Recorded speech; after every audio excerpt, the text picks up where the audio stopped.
Anyone who tells you that they have a handle on bridging the generation gaps these days is full of baloney.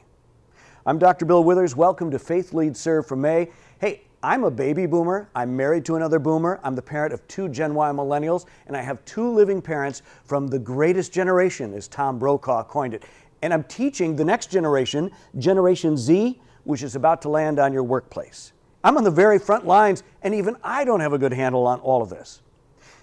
But it's time to look ahead because you're about to have 4 or 5 different generations in those little office cubicles, the matures, boomers, Gen Xers, Gen Y millennials, and the new Generation Z. If you're not at least getting up to speed, then you are going to be in for a huge culture shock over the next 5 to 10 years. All this is going to impact your workplace culture, the levels of engagement, if it hasn't already. All right, so if you go to faithleadserve.com, I'll put links there to help you out a little bit. But let me say this. There is no one-size-fits-all definition to any of it. Demographers, sociologists, workplace behaviorists, none of them agree on any standardized definition or label, not even the exact birth year of those generations. So you just need to relax, go to the posted resources, and just kind of do your own homework. So yes, I'm about to drop the next round of the new Generation Z at your workplace.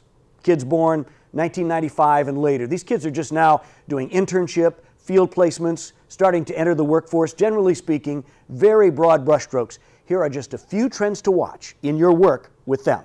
First off, this is the first generation where mobile, web-based technology has simply been a way of life. There was never a time they didn't have it, especially social media. In fact, many of these kids are networked all over the world already. And as for video gaming, many, including my own nephew, are already writing and programming video games in addition to playing them.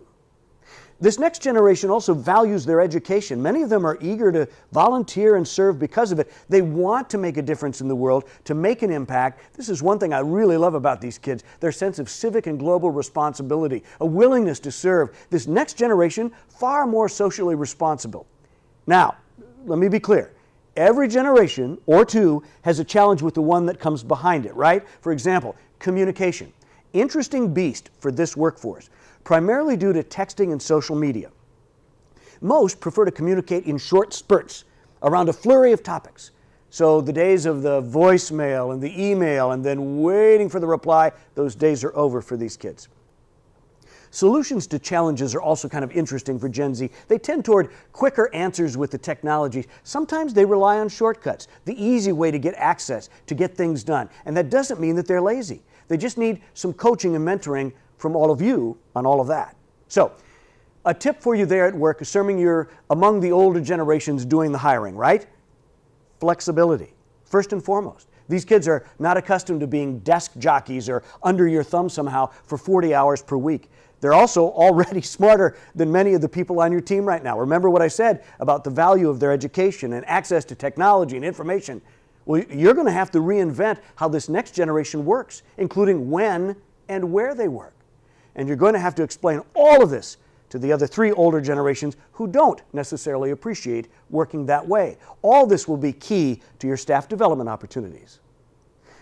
All this is just a start. Remember, I'll have links with more at faithleadserve.com. And by the way, if you'd rather not fuss with Generation Z or be frustrated when they leave your organization after about 12 months, why don't you hire some of my friends and colleagues from the boomer or mature generation?